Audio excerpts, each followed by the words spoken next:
There's a machine on the market right now that pulls drinking water directly out of thin air. No plumbing, no well, no connection to any water source at all. Just air going in and clean water coming out. It costs $2,000 and runs on electricity around the clock. An Australian engineering student named Edward Lineker won the James Dyson Award in 2011 for building the exact same thing in his mother's backyard for the cost of a trip to the hardware store. His version had no electricity, no compressor, no moving parts, and produced a liter of water a day in drought conditions. And the principle he used to build it was not new. It was not modern. It was not even his idea. Persian engineers figured it out in 500 BC and built versions of it that are still producing water in Iran today. Stick with me, because I am going to show you exactly what this system is, how the ancient version worked, why it still works, and how you can build a functional version of it yourself for under $50 using materials from any hardware store. The industry does not want you thinking about this. Commercial atmospheric water generators have been a growing market for years, $2 billion globally and climbing. The selling point is that water is everywhere in the air around you, even in a desert, and with the right technology you can pull it out. That part is completely true. Even the driest air contains 11.5 milliliters of water per cubic meter. The part the industry does not advertise is that you do not need a compressor, a refrigerant loop, or a power supply to access it. You need a temperature difference. And the ground beneath your feet has been providing that temperature difference for free every single day since the Earth formed. Here's the physics, and it is simpler than it sounds. Warm air holds water vapor in suspension. The warmer the air, the more it can hold. When that warm air is cooled down past a specific temperature, the dew point, it can no longer hold all the vapor it is carrying, and that vapor condenses into liquid water. This is exactly what happens on the outside of a cold glass on a humid day. The glass is below the dew point of the surrounding air. Water appears on the surface from nothing. The air gave it up. The question is, how do you cool air without electricity? The answer is the same answer Persian engineers arrived at in the first millennium before the Common Era. You put it underground, soil temperature at 2 meters below the surface stays relatively constant year-round, typically between 6 and 15 degrees Celsius depending on your region, while surface air in summer can be 30, 40, even 50 degrees. You draw hot surface air down into the cool earth, and the air gives up its moisture as it cools. You collect that moisture. You have water.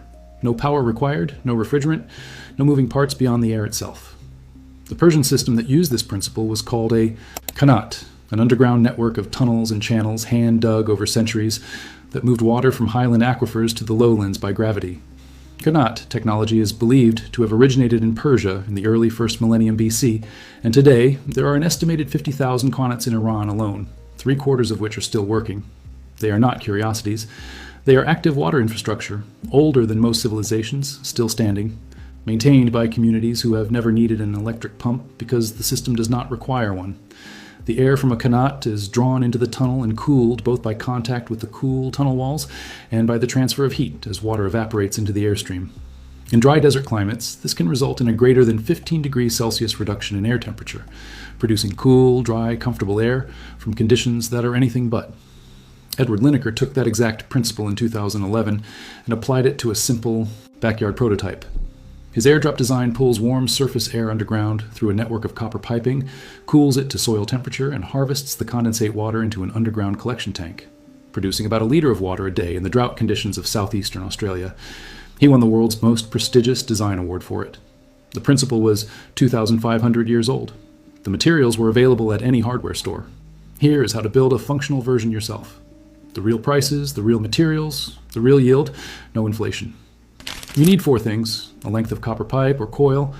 Copper is important, not PVC, because its high thermal conductivity allows it to transfer the temperature of the surrounding soil into the air, moving through it as efficiently as possible. A 10-foot coil of half-inch soft copper refrigeration tubing runs approximately $25 to $35 at any plumbing supply or hardware store. A food-grade unspettinas 5-gallon bucket with a lid, $4 to $7 at any hardware store. A length of PVC pipe for the surface intake, 2 to 3 feet, under $5, and basic fittings to connect them, another $5. Total materials, $40 to $50, not $15, and I am telling you that up front because you deserve the real number. Here is how it goes together. Dig a hole approximately 2 feet wide and 2 feet deep.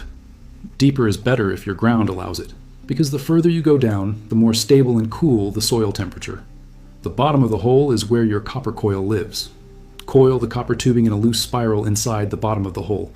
The more surface area the coil has in contact with the cool soil, the better the heat exchange and the more water you collect. Run the two ends of the copper coil up and out of the hole. One end connects via PVC pipe to a surface intake that rises above ground. This is where warm surface air enters the system. The other end terminates inside the food-grade bucket, which sits at the bottom of the hole alongside the coil. That bucket is your collection reservoir. Drill a small hole in the bucket lid to accept the copper pipe end.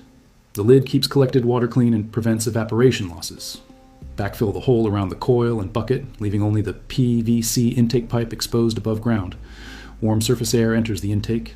It travels down through the PVC into the copper coil, where it sheds heat into the surrounding cool soil. As it cools past its dew point, water vapor condenses on the inside walls of the copper tubing and drips down into the collection bucket below. You pull the bucket out of the ground to harvest the water. Rinse and repeat every morning.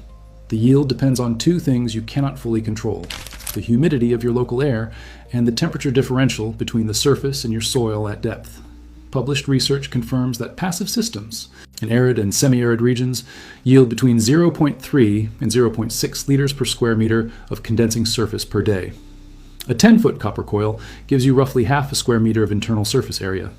In a humid climate in summer, you can realistically expect between 0.3 and 1 liter per day from this setup. In a true desert with very dry air, less. This is not a primary water supply for a family. It is an emergency backup, a survival system, a garden irrigation supplement, or, and this is the most important framing, proof of concept that costs $50 instead of $2,000. Build 2 or 3 and you triple the yield. The copper coil is the limiting factor on surface area. More coil, more water. 2 practical improvements that meaningfully increase yield for almost no additional cost. First, insulate the PVC intake pipe above ground with black foam pipe insulation. $4 at any hardware store. Black absorbs solar heat during the day, warming the incoming air above ambient temperature before it enters the underground coil.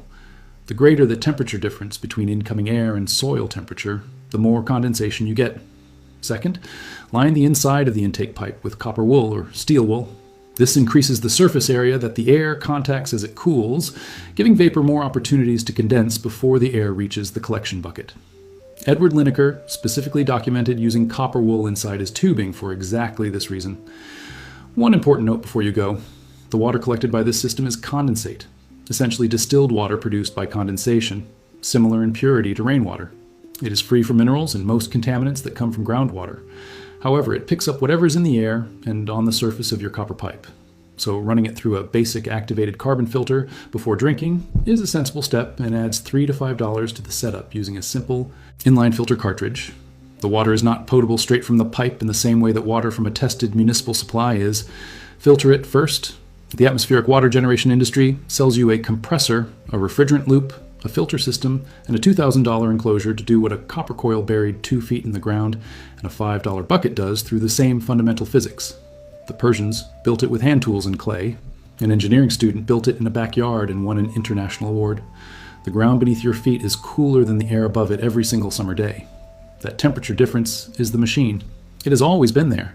You just needed to put a copper coil in it. Share this with someone who is paying for bottled water and has a backyard, because they're sitting on the solution.